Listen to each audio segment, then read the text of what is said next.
سلام دوستان، با یه تحلیل دیگه از تیم تحلیلی آرکا در خدمتتون هستیم.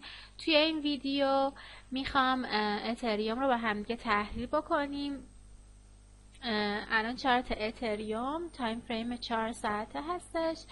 همطور که میدونید اتریوم توی ارز دیجیتال خیلی مهمه و خیلی از آلت کوین ها از اتریوم پیروی میکنن و روندشون رو از اتریوم میگیرن و این اتریومی که به $500 رسید تونست یه جهشی بشه برای بقیه آلت کوین ها که بتونن صعود بکنن. خب برای که بتونیم تحلیل بکنیم من یه سری نواحی حمایت مقاومتی رو الان رسم میکنم.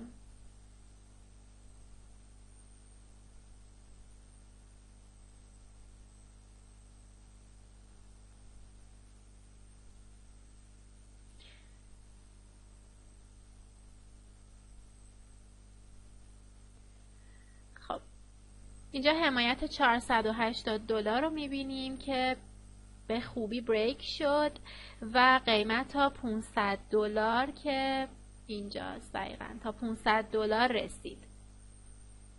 پیشبینی ما این بود که اگر خریداران بتونن همین حمایت $500 رو حفظ بکنن قیمت میتونه تا $550 و $580 برسه.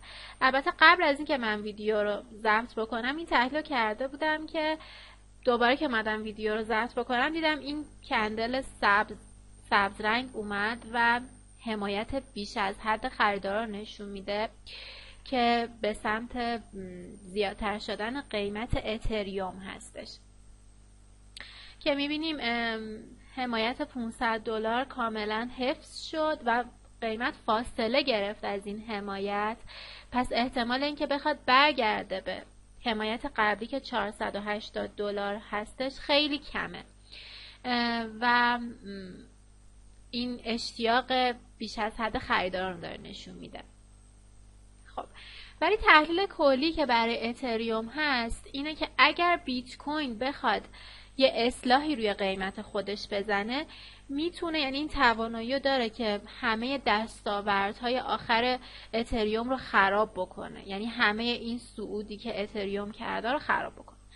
ولی خب از نظر تکنیکالی فعلا ما یه روند صعودی خیلی خوب رو داریم و پیش بینی که میکنیم اینه که قیمت تا $550 و $580 پیش خواهد رفت. امیدوارم که از این تحلیل خوشتون اومده باشه. برای دریافت سیگنال های روزانه و مشاوره رایگان حتما در کانال تلگرام ما جوین بشین و کانال یوتیوب ما رو هم سابسکرایب کنید که زودتر از تحلیل ها با خبر بشید. امیدوارم که خوشتون اومده باشه. موفق باشید.